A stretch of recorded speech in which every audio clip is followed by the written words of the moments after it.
surprised me. I didn't hear you come in. I'm glad you're here, though. I know you've come to hear the tale, but for heaven's sake, close the door. Not all tales are to be heard by all.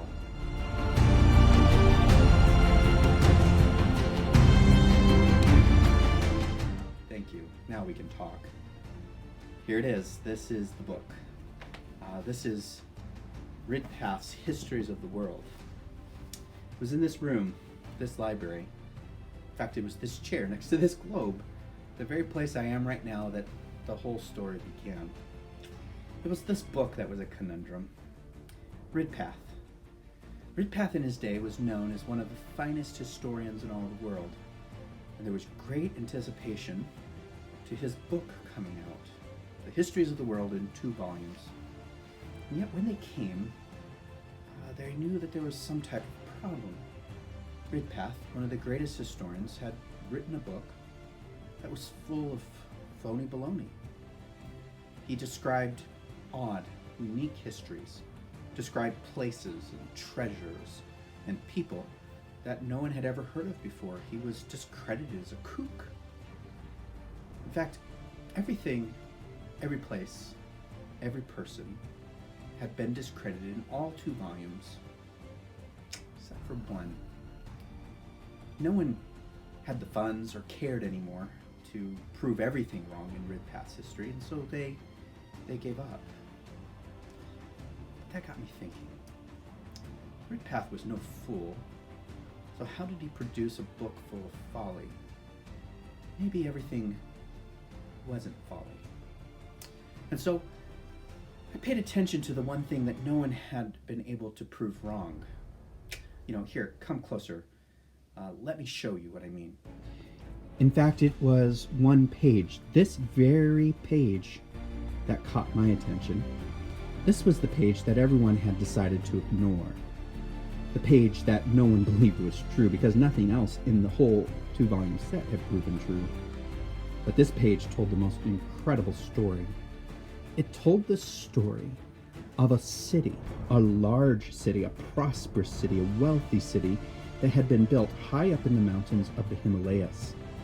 Now, the Himalayas are a high mountain range, in fact, the highest mountain range in all the world, right here in the country of Nepal, outside the city of Kathmandu.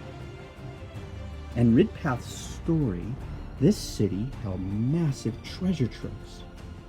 The story was too much to be believed, and by this point, Ridpath had sent dozens of people on dozens of wild goose chases, only to come up empty. This got me thinking. Ridpath was no fool. No one had ever thought that he was a fool. He was one of the most respected historians of his time. He didn't seem to have lost his mind. I researched his life, read interviews, and some of his subsequent writings. It just didn't make sense that he would produce a 2-volume set with nothing in it that was true. And I thought to myself, I wonder if Ridpath just wasn't more clever than the rest. Maybe he had hidden a treasure in plain sight. Maybe he was just shrewd enough to know that he could tell the story of this city, this treasure that he had found on some of his journeys and adventures, but without other people finding it. If he buried it in these 2 volumes of stuff that he had just made up. That way, he could share his discovery, but still keep it for himself. Maybe he would enjoy watching people chase treasure all over the world, knowing that none of them would dare to find the greatest treasure of them all. I just wondered. But you can understand my paradox. I love adventure, I love research, I love history, and I love treasure. And so I wanted to find this treasure, but I could only do it once. I only had enough money for one expedition. It would have to be a quick expedition. And if I spent this money, all of my life savings, I would have nothing left.